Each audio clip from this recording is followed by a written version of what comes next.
할렐루야. 아멘. 하나님께서 우리와 함께 하십니다. 아멘. 이 시간 하나님 말씀 나누겠습니다. 누가복음 14장 15절에서 24절 말씀입니다. 제가 먼저 말씀 봉독해 드리겠습니다. 함께 먹는 사람 중에 하나가 이 말을 듣고 이르되 무릇 하나님의 나라에서 떡을 먹는 자는 복되도다 하니, 이르시되 어떤 사람이 큰 잔치를 베풀고 많은 사람을 청하였더니 잔치할 시각에 그 청하였던 자들에게 종을 보내어 이르되 오소서, 모든 것이 준비되었나이다 하매 다 일치하게 사양하여 한 사람은 이르되 나는 밭을 샀음에 아무래도 나가보아야 하겠으니 청컨대 나를 양해하도록 하라 하고, 또 한 사람은 이르되 나는 소 5겨리를 샀음에 시험하러 가니 청컨대 나를 양해하도록 하라 하고, 또 한 사람은 이르되 나는 장가 들었으니 그러므로 가지 못하겠노라 하는지라. 종이 돌아와 주인에게 그대로 고하니 이에 집주인이 노하여 그 종에게 이르되 빨리 시내의 거리와 골목으로 나가서 가난한 자들과 몸 불편한 자들과 맹인들과 저는 자들을 데려오라 하니라. 종이 이르되 주인이여 명하신 대로 하였으되 아직도 자리가 있나이다. 주인이 종에게 이르되 길과 산울타리로 가서 산울타리 가로 나가서 사람을 강권하여 데려다가 내 집을 채우라. 내가 너희에게 말하노니 전에 청하였던 그 사람들은 하나도 내 잔치를 맛보지 못하리라 하였다 하시니라. 아멘. 이 말씀은 예수님께서 그 전에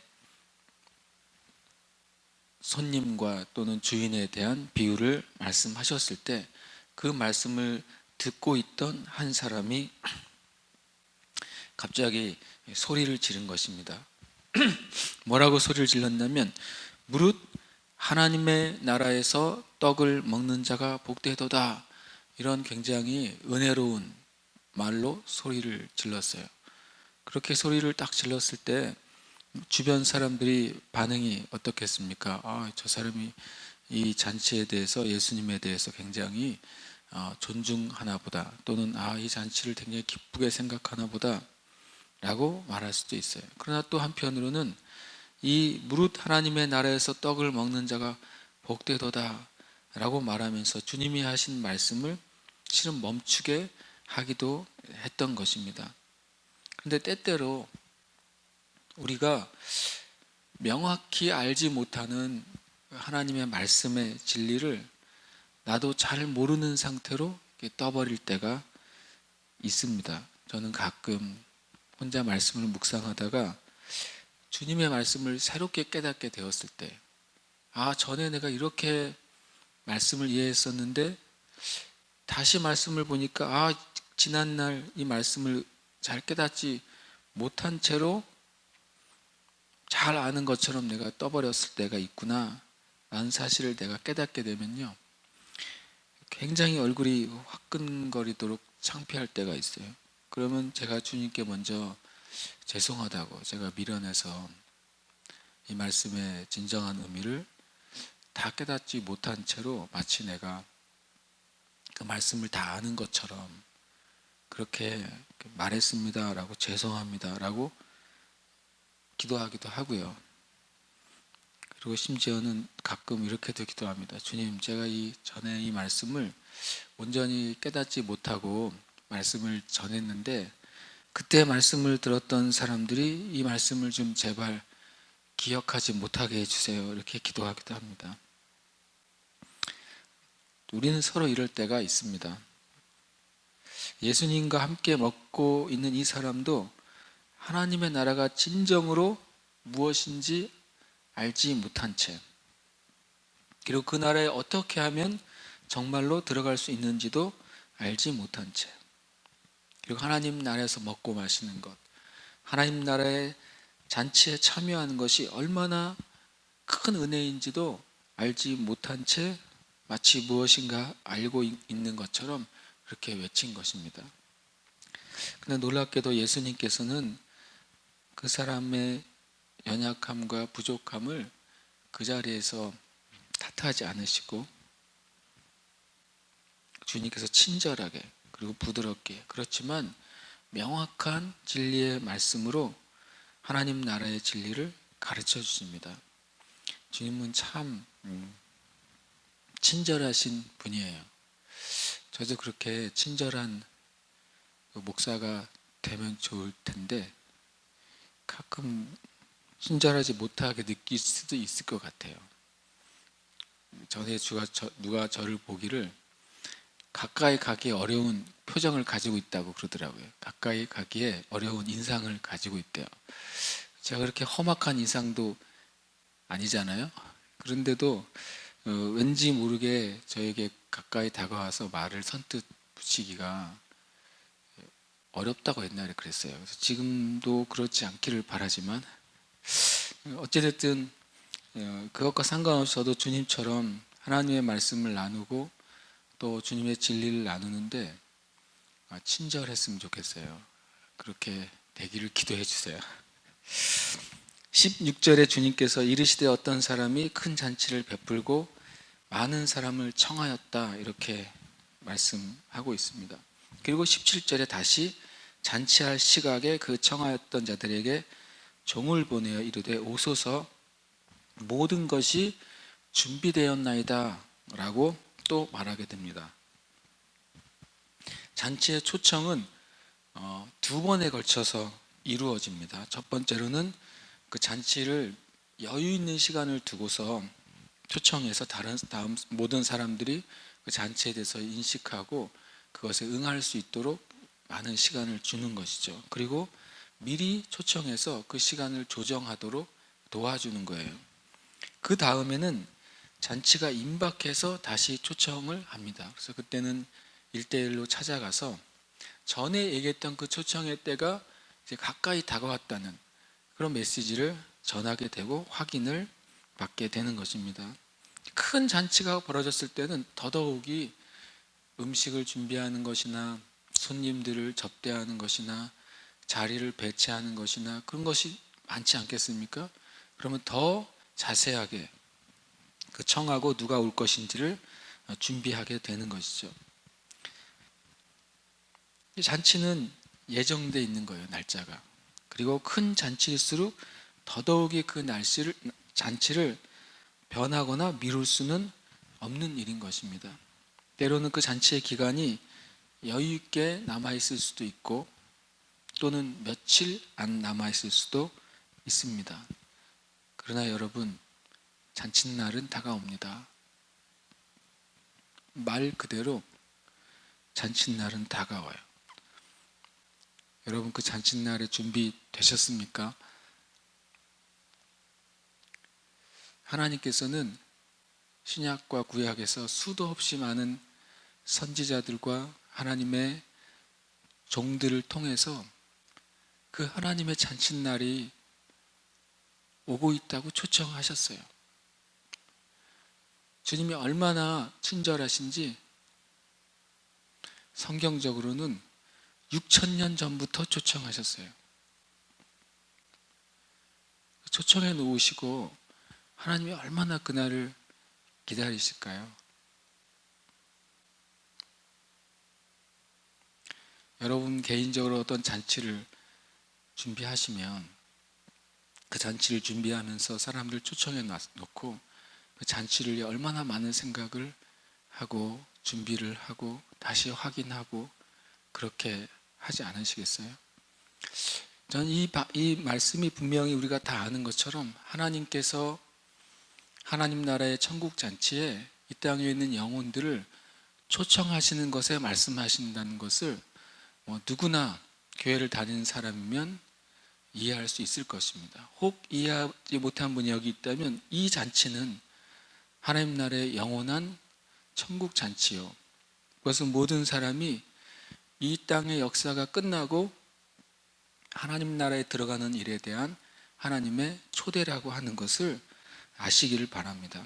하나님께서 6,000년 전부터 이 잔치를 초대하셨어요. 하나님이 얼마나 준비하셨을까요? 하나님이 얼마나 그날을 고대하실까요? 가끔 저도 하나님 나라 잔치에 참여하는 걸 참 고대하거든요.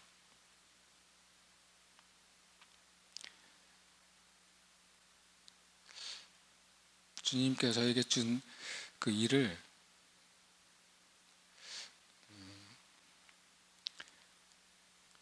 잘 이 땅에 제가 사는 날 동안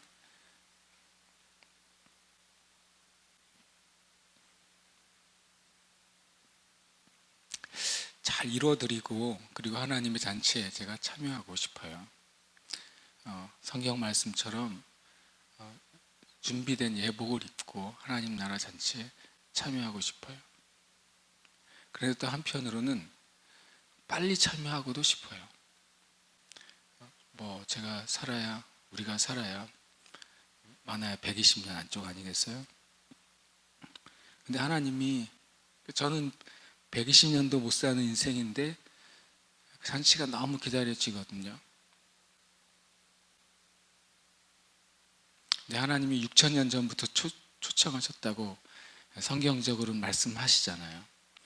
실은 원래 진짜 성경적으로는 영원 전부터 주님은 이 날을 기대하셨죠. 이 땅에 사는 사람 물론이거니와 예수님을 믿는 사람도 이 잔치에 대해서 그렇게 기대하지 못하고 사는 것 같아요. 근데 하나님은 엄청나게 그날을 기다리십니다. 여러분과 제가 상상도 할 수 없을 만큼 그날에 여러분이 그 자리에 앉아 있기를 너무나도 기대하고 기다리고 계십니다.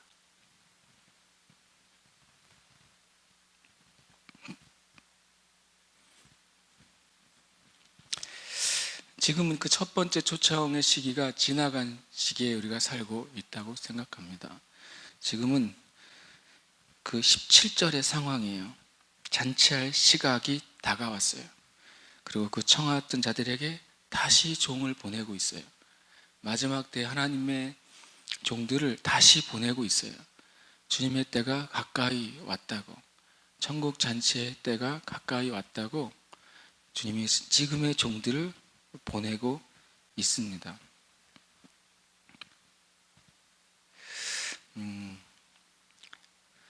우리가 준비되었는지, 우리 자신이 주님의 그 잔치에 준비되었는지는 좀 살펴봐야 되겠죠. 그러나 한 가지는 알아야 됩니다. 주인이신 하나님은 이미 준비가 되었다고 말씀하세요. 두 번째 초청의 메시지는 뭡니까? 17절에 보면 종들이 이렇게 말합니다. 사람들을 만나면서 오십시오. 모든 것이 준비되었나이다. 사람들이 이 메시지를 굉장히 우습게 여겨요. 주님이 오소서, 모든 것이 준비되었습니다 라고 말씀하시는데, 주님이 준비되었다고 하시면 준비된 것 아니겠습니까? 하나님이 준비되었다고 하면 진짜 모든 것이 정말 다 준비된 것입니다. 여러분과 제가 중요하게 생각하고 가치 있게 여기는 그 모든 것들보다 더 중요하고 더 가치 있는 것들이 한없이 준비되어 있어요. 그것이 잔치입니다.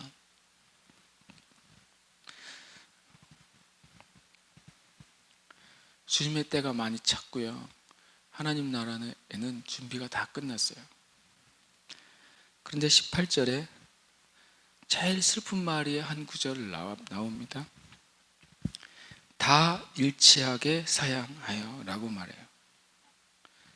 마치 마음을 결정하고 서로 모의하고 회의한 것처럼 다 일치하게 사양하여 라고 말하는 것이죠. 변명은 세 가지예요. 한 사람은 밭을 사고, 한 사람은 소를 사고, 한 사람은 결혼했습니다. 그래서 잔치에 초청에 응할 수 없다고 말하고 있는 것입니다. 근데 그 세 가지가 얼마나 뻔한 핑계라는 것을 우리가 알 수 있어요. 여러분, 밭을 샀음에 라고 말했어요. 밭을 산 사람이 그 밭을 살 때 한 번도 살펴보지 않고 사는 사람이 있겠습니까? 그 밭이 나의 목적이나 자리가 좋은지, 그 밭에서 열매가 잘 자라는지, 수확이 얼마큼인지, 인간이 그렇잖아요. 다 따져보고 다 계산해보고, 그래서 이 밭을 사면 나에게 유익이 있겠다, 그 마음의 확신이 드니까 돈을 지불하고 사는 거 아닙니까? 이 변명이요, 계약을 하러 가야 돼서 못 가는 게 아니에요. 밭은 이미 샀어요. 이제 보러 나가겠다고 한 것입니다. 소 5결의를 산 사람도 마찬가지예요. 똑같죠. 소를 살 때 그 소가 병든 소인지 아닌지, 늙은 소인지 아닌지, 일을 잘하게 생겼는지 잘하지 못하게 생겼는지 얼마나 잘 살펴보지 않겠습니까? 이도 살펴볼 것이고, 귀도 살펴볼 것이고, 눈도 살펴볼 것이고, 아마 꼬리까지 샅샅이 살펴보겠죠. 다 살펴보고 샀어요. 그리고 마음에 드는 소를 샀을 것입니다. 소를 시험하는 일은 그날이 아니면 안 되는 게 아니잖아요. 잔치처럼 정해진 날에 그날 아니면 안 되는 게 아니잖아요. 언제나 할 수 있는 일이죠. 그죠? 얼마나 미련한 핑계인지 우리가 알아야 돼요. 세 번째는 결혼했으니 나는 못 가겠다라고 말해요. 이거는 꼭 설득력이 있어 보여요. 근데 이것만큼 설득력이 없는 말이 어디 있습니까? 결혼을 준비 중이거나 혼인 날이 겹쳤거나 그러면 못 가겠죠. 이미 결혼을 했잖아요. 그렇죠? 오히려 그러면 결혼을 했다면 오히려 이 혼인잔치 초청에 어떻게 해야 되겠어요? 우리 부부가 함께 그 잔치에 가겠습니다 라고 화답하는 것이 가장 복되고 좋은 초청이 아니겠습니까? 이것은 그 주인의 한없는 자비와 호의로 베푸는 기회를 쓰레기처럼 버리는 것입니다. 만약에 주인이 말이에요, 그 땅을 산 사람에게 당신이 산 땅보다 100배쯤 큰 땅을 준비해 놓고 있으니까 오라 그러면 어떻게 하겠어요? 만약에 소를 산 사람에게 당신이 잔치에 오면 당신이 산 소보다 한도 없이 넓은 들판에 솥대를 가득 채워서 주인이 주겠다고 그렇게 말하면 어떻겠어요? 만약에 결혼한 그 사람에게 당신 부부가 이 잔치에 들어오면 궁궐 같은 대궐 같은 집이 준비되어 있다 라고 하면 그들이 어떻게 반응하겠어요? 3명이 다 일치하게 사양했어요. 여러분 아십니까? 여러분과 제가 이 땅에서 얻고 싶은 것, 바로 그것의 1000배, 10,000배, 억배 더 크고 더 진짜인 것이 하나님의 나라에 준비되어 있다는 사실을 아세요? 우리가 얼마나 미련한지 그걸 몰라요. 내 눈에 보이는 것, 그것이 하나님의 잔치의 초청에 응하는 것보다 더 크게 보여요.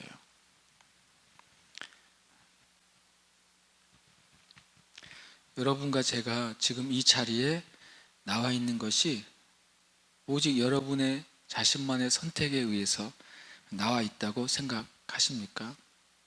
내가 선택해서 내가 내 발로 걸어 나왔다고 생각하십니까? 절대로 그렇지 않습니다. 그렇게 온 것 같지만 실상은 하나님의 큰 은혜로 여러분과 제가 이 자리에 주님을 예배하러, 또 주님의 말씀을 들으러 나와 있는 것입니다. 여러분과 제가 우리 인생의 가장 근본적인 것들을 선택해서 결정한 적이 있습니까? 여러분이 태어난 날을 여러분이 결정해 본 적이 있습니까? 여러분 눈 색깔을 결정해 본 적이 있으세요? 여러분의 부모님을 여러분이 결정해 본 적이 있으세요? 여러분 태어나는 나라를 여러분이 결정해 본 일이 있으세요? 실상 우리 인생의 가장 근본적이고 가장 결정적인 선택은 우리가 하나도 한 적이 없습니다. 때때로 우리가 아주 작은 생각과 작은 능력으로 어떤 일을 결정하면서 마치 내 인생의 모든 결정을 내가 다 하면서 살고 있다고, 또 내가 다 하면서 살 수 있다고 착각하면 안 되는 것입니다. 처음 이 한 사람 외침이 뭐였습니까? 무릇 하나님의 나라에서 떡을 먹는 자는 복되도다. 그러나 주님이 물으시는 거예요. 너희들이 진짜 하나님의 나라의 잔치에 참여하는 것이 복되다고 진짜 믿느냐? 너희가 새 땅을 사는 것보다, 새 차를 사는 것보다, 결혼하는 것보다, 또 다른 어떤 것을 얻는 것보다, 그것을 성취하는 것보다 하나님의 나라의 잔치에 참여하는 것이 정말 더 복되다고 생각하느냐라고 주님이 물으시는 거예요.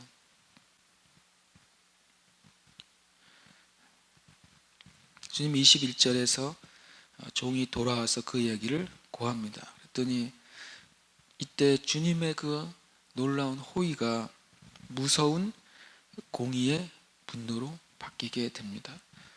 여러분, 주님은 공의로우신 분이에요. 주님의 분노는 공의로워요. 여러분과 저의 분노는 공의롭지가 않아요. 여러분과 저의 노함도 별로 의롭지도 않아요. 그렇지만 하나님의 공의는 선하십니다. 그분의 분노가 뭔지 아십니까? 그 분노는 잔치에 참여할 기회를 박탈하는 것입니다. 아마 그 세 사람은 까짓거 안 가면 그만이겠지 생각할지 모르겠어요. 여러분, 예수 믿는 거 아직도 안 믿으면 그만이겠지 그럴지 모르겠어요. 내 예수님 말씀대로 사는 거 까짓거 그거 안 해도 괜찮겠지 할지 모르겠어요. 그러나 그것이 여러분과 저의 영원한 것을 결정하는 것입니다. 주인은 이제 다른 이들에게 잔치에 참여할 기회를 제공하겠다고 결심합니다. 주인은 사람들이 가치 있게 여기는 것들이 하나도 없어 보이는 사람들을 초대합니다. 그 사람들은 13절에 나오는 그런 부류의 사람이에요. 13절에 잔치를 베풀거든 차라리 가난한 자들과 몸 불편한 자들과 저는 자들과 맹인들을 청하라 라고 말씀하셨어요. 주님이 청하는 사람들에게 이렇게 말씀하셨어요. 왜냐하면 주님도 그런 사람들을 청하시기 때문에 그렇습니다. 이들은 오히려 자신들이 아무것도 가진 것이 없다고 생각하기 때문에 하나님 나라 잔치에 기꺼이 응하게 됩니다. 여러분, 누가 더 복된 자들인지를 생각해 보십시오. 잔치를 거절하는 자들은 부한 자들이고 건강한 자들입니다. 그러나 영적으로는 가난하고 영적으로는 불구이며 영적으로는 보지 못하고 영적으로는 한쪽으로 치우친 절름발이들입니다. 그러나 예수님은 자신이 의원으로서 병든 자를 위해 오셨다고 말씀하세요. 그것은 어떤 마음의 상태에 주님이 임하시는지를 말씀하시는 거예요. 우리가 하나님 앞에 우리의 영적인 가난한 심령이 되고, 그리고 우리의 병들어 있음을 고백하고, 또 우리의 영적인 나약함과 또 온전히 보지 못함을 고백할 때, 그때 주님의 초청에 응하게 되고 진짜 잔치가 시작되는 것입니다. 22절과 23절에 보면 종이 이르되 주인이여 명하신 대로 하였을 때 아직도 자리가 있나이다. 주인이 종에게 이르되 길과 산울타리 가로 나가서 사람을 강권하여 데려다가 내 집을 채우라, 이렇게 말씀하세요. 여러분, 잔치는 준비된 좌석이 모두 채워질 때까지 시작하지 않습니다. 하나님은 하나님의 나라 자리를 다 채우실 겁니다. 왜냐하면 성경에도 이방인의 충만한 수가 다 들어오게 될 거라고 말씀하셨어요. 그리고 그 다음에 유대인의 충만한 수도 다 들어올 거라고 말씀하셨어요.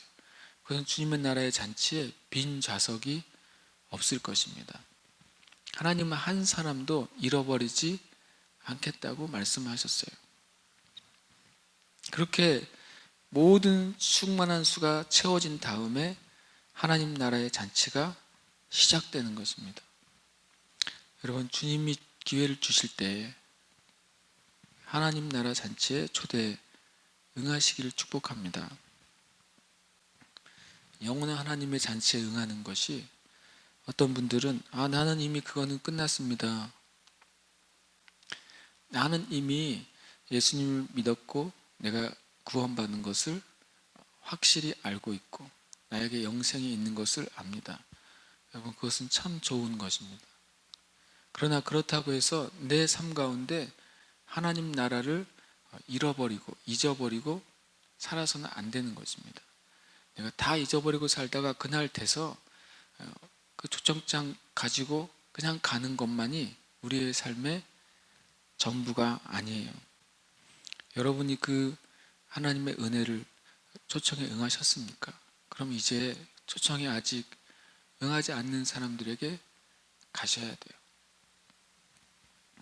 그래서 그들이 초청에 응하도록, 하나님 나라의 그 잔치에 함께 참여할 수 있도록 우리가 그들에게 그 기회를 잡으라고 말해야 되는 것입니다. 그것은 그냥 조금 좋은 것을 선택하는 삶이 아니에요. 그 선택하느냐 안 하느냐에 따라서 영원한 삶이 결정나는 것입니다. 24절에 이렇게 말씀하세요. 내가 너희에게 말하노니 전에 청하였던 그 사람들은 하나도 내 잔치를 맛보지 못하리라 하였다 하시니라.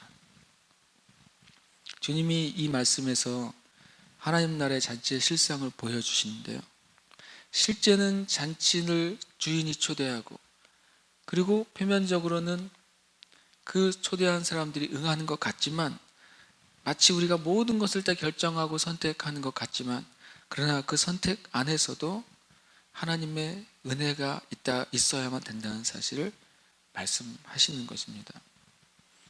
주님의 은혜로 우리가 선택을 받았고, 주님의 은혜로 초청을 받았습니다. 그리고 주님의 은혜로 또 이 초청에 응하셔야 돼요. 저는 우리 교회에, 전에는 교회를 오래 다니는 분들이 주로 모이기 시작했어요. 그렇죠. 그래서 이런 교회 저런 교회도 많이 경험한 분들, 이런 영적인 삶도 경험하고 이런 영적인 경험도 가진 분들이 많이 저희 교회에 오셨어요. 때로는 또 많은 훈련을 받은 분들도 오셨어요. 또 우리 교회에 또 알게 모르게 신학교를 나오신 분도 또 알게 모르게 있습니다. 선교단체에서 또 섬기시는 분들도 우리 교회에 많이 있습니다. 그런데 이제는 주님이 2017년부터 새로운 기류를 주시기 시작하셨는데요, 교회를 태어나서 처음 온 사람도 이제 교회 주님 보내주시기 시작하세요. 아니면 신앙생활 이제 막 시작한 사람도 보내주시기 시작하세요. 그리고 신앙생활을 한동안 쉬었다가 다시 주님 앞에 나오는 사람도 보내주시기 시작하세요. 두 가지 메시지가 있어요. 하나는 먼저 된 형제 자매님들, 나중 될까 조심하시길 축복합니다. 지금 2017년에 새로 오는 분들을 잘 봐두세요. 그분들이 얼마나 빨리 하나님 안에서 자라나고 성장하게 될지 우리는 굉장히 놀라게 될 거예요. 그게 하나님의 사랑이고 은혜입니다. 그리고 또 최근에 저희 교회에 같이 오셔서 예배 드리시는 분들을 축복하면서도 또 권면합니다. 하나님이 주시는 모든 기회들을 온 마음을 다해서 잡으시길 축복합니다. 모든 예배의 기회들을 온 마음을 다해서 붙잡으시길 축복합니다. 모든 찬양들을 온 마음을 다해서 붙잡으세요. 모든 기도의 기회들을 놓치지 마세요. 어떤 사람들은 앞에서 누가 기도하자고 할 때 그것을 그냥 지나가는 립 서비스로 생각해요. 의뢰의 교회에서 하는 관습적인 것으로 생각해요. 그렇지 않습니다. 여러분과 제가 어떤 기도 제목을 가지고 기도할 때 그 기도는 실제로 응답하는 기도입니다. 여러분과 제가 주님 앞에 주님 앞에서 먼저 되신 분들, 또 이제 새롭게 오신 모든 분들이 주님의 초청에 날마다 응하셔야 돼요. 하나님은 날마다 잔치를 벌이시고 또 마지막 날에 큰 잔치를 벌이십니다. 여러분과 제가 날마다 주님의 잔치에 참여하시고 그리고 또 영원한 하나님 나라의 잔치에 모두 다 참여하게 되시기를 축복합니다. 제가 지금 이 설교를 하면서 두 가지 생각을 합니다. 많이 준비할 시간이 없이 아주 용기 있게 그냥 한 방에 그냥 쭉 녹화를 하는구나 그런 생각도 하고, 또 한편으로는 제가 주일이 다 지난 이 밤에 녹화를 하니까 육체적으로 많이 피곤한 상태로 또 말씀을 나누기도 합니다. 그러면서 제가 생각해 봤어요. 이 설교를 여러분과 나누는 이 시간이 하나님이 새롭게 역사하시고 운행하신 시간이 될 거라고 저는 생각합니다. 짧은 메시지가 하나님께서 우리를 새롭게 하시고 또 주님께서 우리에게 다시 말씀하실 기회가 되기를 축복합니다. 함께 기도하겠습니다. 살아계신 하나님 아버지,